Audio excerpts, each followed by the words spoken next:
Hi, I'm Lorna Crozier, and I'm in my garden in North Saanich on Vancouver Island.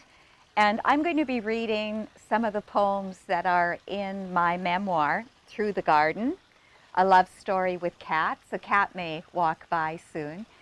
It's the story of the 40 years I spent with my partner, Patrick Lane. And there are cats in the book, as you can imagine from the title, but it's also embedded with poetry because, of course, Patrick and I lived our lives together as poets. First poem in the book, Poem Me. I came to him that first night and said, Poem me, and he did.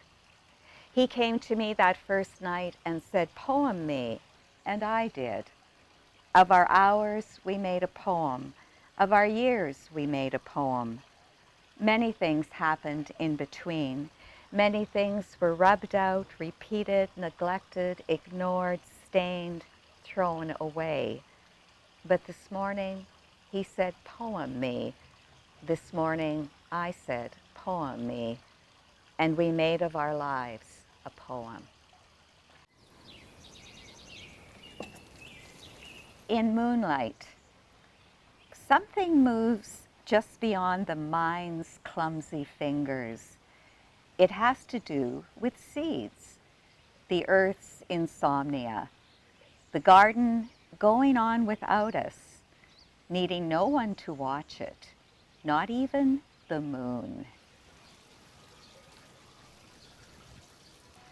Because this book covers the decades that Patrick and I spent together, I also wrote about his alcoholism. Those of you that know the story knows that he was around 20 years sober, and he wrote a wonderful book about getting sober in our garden called There Is a Season.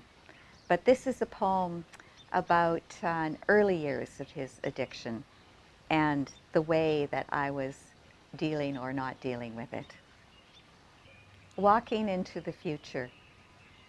Months after your mother's death is something you pull on every morning, old flannel tight across your chest. It's been a hard year.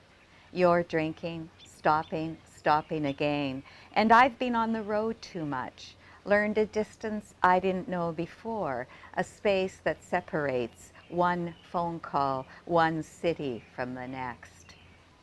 Still, everything continues, including love, including loneliness. It's the same house we live in. The same tree stains our deck with yellow plums, predictable in late July. Wasps feast on this sweet mating with the sun. What changes?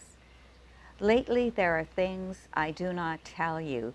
I ache inside. You sadden me. Away too long, I carry my bags up the front steps to our porch, hesitate as I've never done before.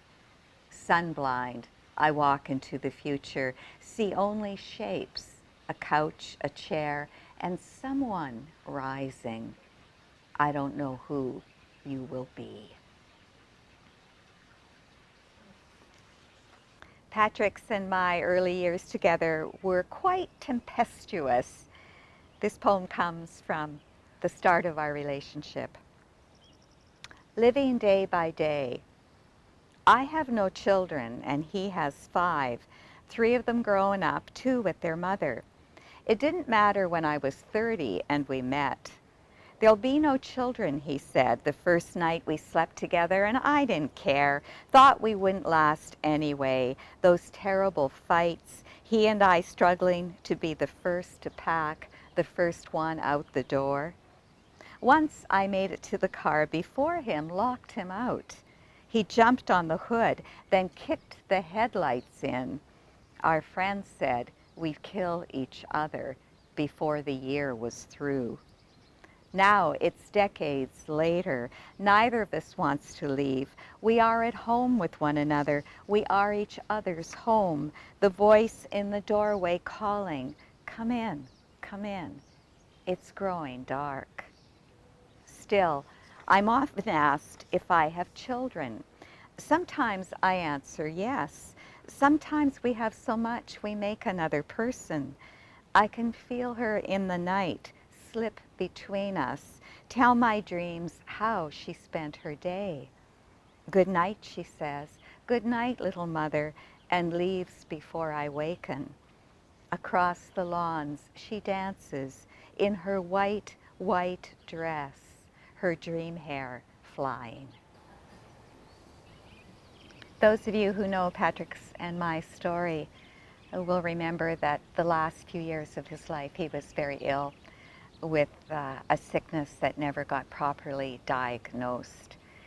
Neither of us thought he was dying at the time, but we worried a lot about it. Inside a needle. This summer, night comes to her as a large animal breathing, warm and damp where its breath meets her skin. Too much time near a sick bed creates another sickness, sweats and chills and a high fever from the past.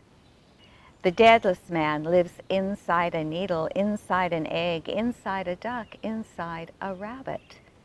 That sounds right, though the folklore is not her own. Don't say your life is ending. There's a woman at your door with 3 round loaves of bread. The mind has gone soft from spending hours on feather pillows. Who is forgetting you so perfectly today? Near the end of my book, I say this, and I'll introduce the final poem I'm reading. The house is closing in on us. We've never spent so many hours together. Usually one of us is on the road every other month, yet I've never felt so alone. I've mentally and physically removed myself from friends whom I rarely see.